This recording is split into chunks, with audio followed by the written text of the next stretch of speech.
Vous êtes plutôt Flea ou Marcus Miller? C'est la question que tout bassiste doit se poser avant de choisir son instrument. Nous vous présentons cette vidéo pour que vous puissiez choisir la basse de vos rêves et faire trembler nos cœurs avec vos fréquences basses.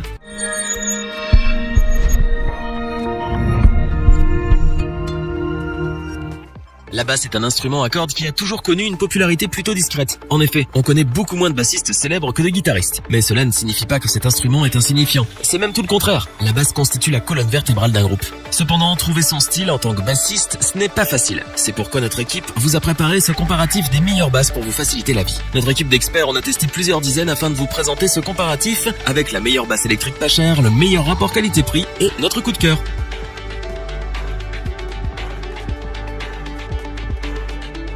Pour commencer, nous allons vous présenter un instrument de Harley Benton. La basse JB75MN NA Vintage Series est celle que notre équipe a sélectionnée comme celle offrant le meilleur prix. Voyons un peu ce qu'elle a à nous offrir. La JB75MN est une basse au design qui n'est pas sans nous rappeler la fameuse jazz bass de Fender. Cet instrument dispose de 20 frettes. Les frettes sont les cases de la basse ou de la guitare. Les repères sur le manche se présentent sous la forme de bandes noires et viennent renforcer considérablement la lisibilité de votre jeu. En gros, vous n'allez pas vous perdre. Pour les matériaux employés, on retrouve du frêne américain pour le corps, puis de l'érable pour le manche et la touche. Du bois de qualité donc, ce qui est assez surprenant en comparaison au prix de l'instrument. Penchons-nous sur le son maintenant. D'ici côté, c'est vraiment incroyable. Vous disposez ici de 2 micros simple bobinage. Le micro chevalet est capable de reproduire un son assez fidèle à celui d'une jazz bass, pour 1000 € de moins. Le micro manche fait lui aussi le travail. Vous disposez également de 2 boutons de volume pour régler le niveau de chacun de vos micros, ce qui vous permet de mixer les sonorités de ces derniers à souhait. Vous retrouvez aussi un bouton pour la tonalité générale. Le son en lui-même est à couper le souffle pour le prix. La fabrication est elle aussi d'excellente facture. Les bois employés sont de très bonne qualité. Il en va de même pour les mécaniques qui tiennent parfaitement le coup. Même avec une utilisation quotidienne, ça ne bouge pas des masses. En plus de tout cela, il faut reconnaître que l'instrument est très beau. Les finitions sont très bien réalisées et le design vintage va vraiment bien avec l'ensemble. En résumé, la JB75MN NA Vintage Series est une excellente basse. C'est de l'entrée de gamme pour le prix, mais la qualité est clairement celle d'un milieu de gamme. Chapeau bas à Harley Benton pour cette basse géniale.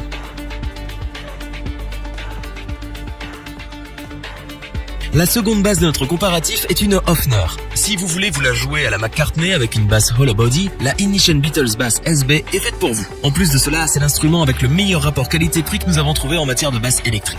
Nous sommes donc face à une basse à 4 cordes au design hollow body, dans le même style que celle utilisée par les Beatles, d'où le nom. Cette basse dispose de 22 frettes. Les repères sont des points classiques, simples, efficaces. Pour les bois de construction, vous retrouvez de l'érable pour le corps et le manche et de l'épicéa pour la table. La touche quant à elle est en Jatoba.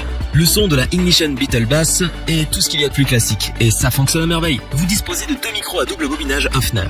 Les réglages sont ici assez basiques. Vous disposez aussi d'un bouton de volume pour chaque micro et d'un interrupteur on-off pour chacun de ces micros. Vous pouvez donc combiner le son de ces 2 micros à souhait. En plus de cela, vous disposez d'un commutateur rythmique solo avec un booster de volume. Donc si vous vous lancez pour votre solo de basse endiablé, vous poussez ce bouton pour faire taire tout le monde autour de vous. La fabrication est d'excellente qualité. La lutherie est particulièrement bien réalisée, surtout en ce qui concerne les mécaniques. Non seulement les finitions sur ces dernières sont de grande classe, mais en plus elles ne bougent pas d'un poil.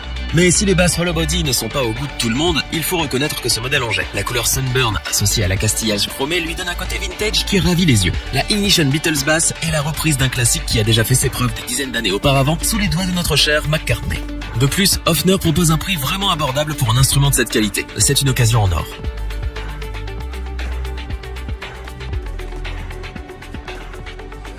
Amoureux du jazz et de la funk, le coup de cœur de notre équipe va vous plaire. La dernière basse de notre comparatif est un modèle dessiné par Marcus Miller lui-même. La V7 Swamp H4NT seconde gen produite par Sire est une basse qui ravira autant vos oreilles que vos doigts. Voyons ce qu'elle a en réserve. Marcus Miller a lancé toute une série de basses dont il est l'auteur. Ces dernières sont produites par la marque Sire. La V7 Swamp est l'une d'entre elles. Il s'agit d'une basse 4 cordes qui présente un design assez similaire à celui de la célèbre jazz bass de Fender. C'est d'ailleurs un instrument plus orienté vers un peu jazz, Marcus Miller oblige. La V7 Swamp dispose de 20 frettes de taille moyenne. Les repères sont blancs. C'est un choix esthétique intéressant mais pas forcément le plus pratique car ils sont difficiles à voir. Cependant, c'est juste une question d'habitude. Les matériaux employés sont de très bonne qualité. Le manche est en érable, pareil pour les touches. Le corps, lui, est en frêne des marais, d'où le nom de Swamp, qui signifie marais en anglais.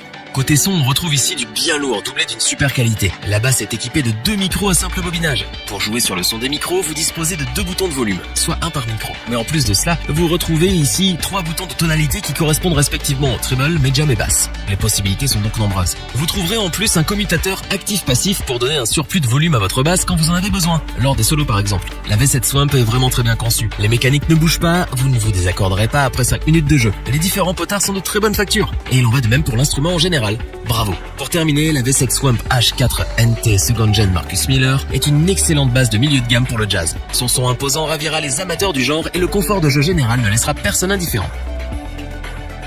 Revoyons les principales caractéristiques des 3 basses électriques présentées dans ce top. Harley Benton nous surprend une fois de plus avec sa JB75 MNA Vintage Series, une basse entrée de gamme à la qualité surprenante pour le prix. Les fans des Beatles seront ravis de pouvoir redécouvrir cet instrument de chez Hofner. La Ignition Beatles Bass SB est une basse hollow body au son classique et équilibré pour un prix accessible. Marcus Miller nous offre un autre modèle de ses basses. La V7 Swamp H4 NT Second Gen est une excellente basse au son bien chaud, parfaitement adapté pour le jazz. Si cette vidéo vous a plu, n'oubliez pas de vous abonner et d'activer la petite cloche pour rester informé dès la sortie d'une nouvelle vidéo. N'hésitez pas à liker, partager cette vidéo et interagir dans les commentaires. Nous espérons que cette vidéo vous aura plu et vous aura aidé à vous décider. Tous les liens vers les fiches produits sont disponibles dans la description. Je vous dis à bientôt pour un nouveau top 3. C'était lebonchoix.org. Sayonara.